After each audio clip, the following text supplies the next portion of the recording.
Avez-vous déjà entendu cette petite voix dans votre tête, celle qui se glisse dans vos pensées au moment où vous voulez agir, et qui vous murmure « Tu n'y arriveras pas, tu n'es pas fait pour ça, pourquoi essayer ?»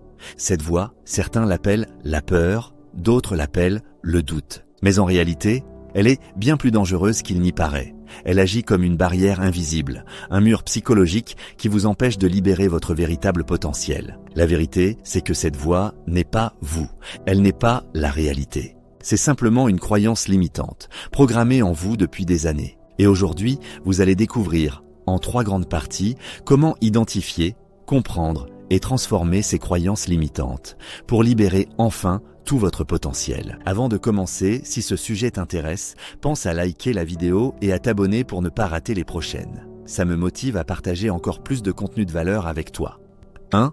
Comprendre le problème. Nos pensées fonctionnent comme un logiciel invisible. Ce logiciel, nous ne le voyons pas, mais il dirige toutes nos décisions, toutes nos actions et, par conséquent, tous nos résultats. Jim Rohn disait « Si vous voulez que votre vie change, vous devez d'abord changer vous-même ». Le problème, c'est que la plupart d'entre nous vivons avec des programmes installés depuis l'enfance. Des phrases, des expériences ou des jugements qui se sont ancrés en nous sans que nous en soyons conscients. On nous a répété des phrases comme « L'argent, ce n'est pas pour nous. Tu n'es pas assez intelligent. » Reste réaliste, ces phrases paraissent anodines, mais elles deviennent des commandes mentales. Elles se répètent en nous comme une chanson en boucle. Et plus elles tournent, plus elles deviennent notre vérité. Prenons un exemple simple, 2 personnes postulent au même emploi. La première pense « je ne suis pas assez compétente ». Elle hésite, se prépare mal, manque d'assurance et échoue. La seconde pense « je peux apprendre, je mérite cette chance ». Elle se prépare à fond, dégage de l'assurance et réussit. Le contexte est identique, la seule différence, c'est la croyance de départ. Autre exemple, imaginez 2 étudiants. L'un se répète « je suis nul en maths, je n'y arriverai jamais ». Résultat, il n'étudie pas vraiment, il abandonne vite et confirme sa croyance. L'autre se dit « ce n'est pas facile, mais je peux progresser si je persévère ». Il étudie un peu chaque jour, cherche des solutions et finit par réussir. La croyance agit comme une prophétie qui s'auto-réalise. Si vous croyez que vous êtes incapable, vous agirez en conséquence et vous confirmerez votre peur. Combien de personnes n'osent jamais lancer leur entreprise, écrire leur livre ou simplement prendre la parole en public, uniquement parce qu'elles entretiennent cette pensée « je ne suis pas fait pour ça ». Pourtant, en essayant, elles découvriraient souvent qu'elles avaient bien plus de potentiel qu'elles ne l'imaginaient. 2. Comment naissent ces croyances ? La plupart de nos croyances limitantes ne viennent pas de nous, elles nous ont été transmises, elles viennent de nos parents, de nos professeurs, de notre entourage, de la société. Un enfant qui entend constamment « tu n'es pas doué en maths »,« l'argent ne pousse pas sur les arbres »,« tu n'es pas fait pour les grandes choses », finit par intégrer ces phrases comme des vérités absolues. Et ce qui est fascinant, c'est que notre cerveau fonctionne par répétition. Plus une phrase est répétée, plus elle devient une conviction profonde, même si elle est fausse au départ. Brian Tracy le résume parfaitement. Vous êtes programmé pour réussir, mais vous devez d'abord désinstaller les mauvaises croyances. Ces croyances sont comme des murs invisibles autour de nous. Elles ne nous frappent pas physiquement, mais elles nous retiennent mentalement. Imaginez un éléphant attaché par une petite corde. Quand il était bébé, il a essayé de se libérer, mais la corde était trop solide. Alors, il a fini par abandonner. Devenu adulte, il est capable de briser cette corde en un instant. Mais il n'essaie même plus. Pourquoi ? Parce qu'il croit encore qu'il est prisonnier.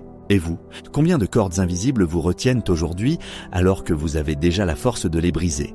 La prochaine fois que vous vous dites « je ne peux pas », demandez-vous « est-ce que cette pensée est vraiment à moi ?» ou est-ce qu'elle vient d'une phrase que j'ai entendue autrefois ? Vous serez surpris de constater que beaucoup de vos blocages ne sont pas les vôtres, mais ceux d'autres personnes que vous avez intégrés.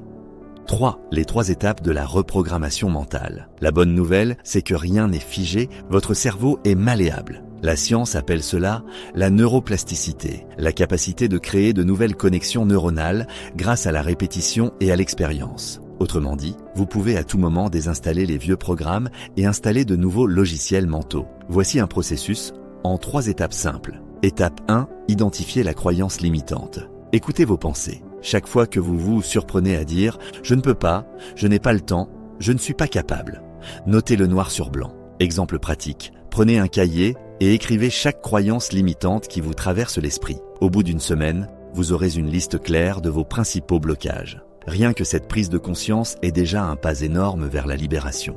Mettre une croyance à l'écrit, c'est comme la sortir de l'ombre. Tant qu'elle reste dans votre esprit, elle semble vague et puissante. Mais une fois couchée sur papier, vous pouvez l'analyser, la questionner, la déconstruire. Étape 2, remplacer par une croyance constructive. Chaque croyance limitante a son antidote. Exemple, je ne suis pas bon en affaires. L'antidote, je peux apprendre chaque jour et progresser. Je n'ai pas de talent. L'antidote, je peux développer mes compétences grâce à la pratique. Je n'ai pas le temps. L'antidote, je choisis chaque jour de consacrer quelques minutes à ce qui compte vraiment. Le but n'est pas de se mentir, mais de créer une version plus constructive de la réalité. Quand vous créez une nouvelle croyance, associez-la à une émotion. Par exemple, dites-la à voix haute en souriant ou en prenant une posture de confiance. Cela amplifie son effet. Étape 3, répétez et visualisez. Votre cerveau apprend par la répétition et par les images fortes. Chaque matin et chaque soir, répétez votre nouvelle croyance et visualisez-vous en train de réussir. Le cerveau ne fait pas la différence entre une image mentale intensément vécue et une expérience réelle. C'est pour cela que les sportifs de haut niveau utilisent la visualisation.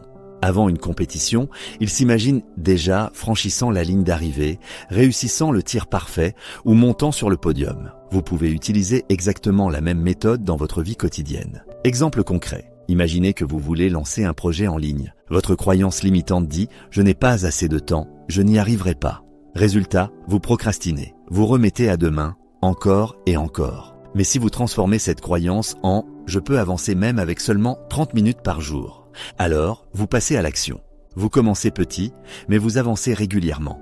Au bout de 3 mois, votre projet prend forme. Le changement ne vient pas d'un miracle extérieur. Il vient simplement du fait que vous avez changé la croyance de départ. Autre exemple, un étudiant persuadé qu'il n'a pas la mémoire pour réussir ses examens. Chaque jour, il répète cette croyance et chaque jour, il agit comme si elle était vraie. Mais le jour où il choisit de se dire « Je peux entraîner ma mémoire comme un muscle, un peu plus chaque jour », son attitude change. Il révise autrement, il prend confiance et ses résultats suivent.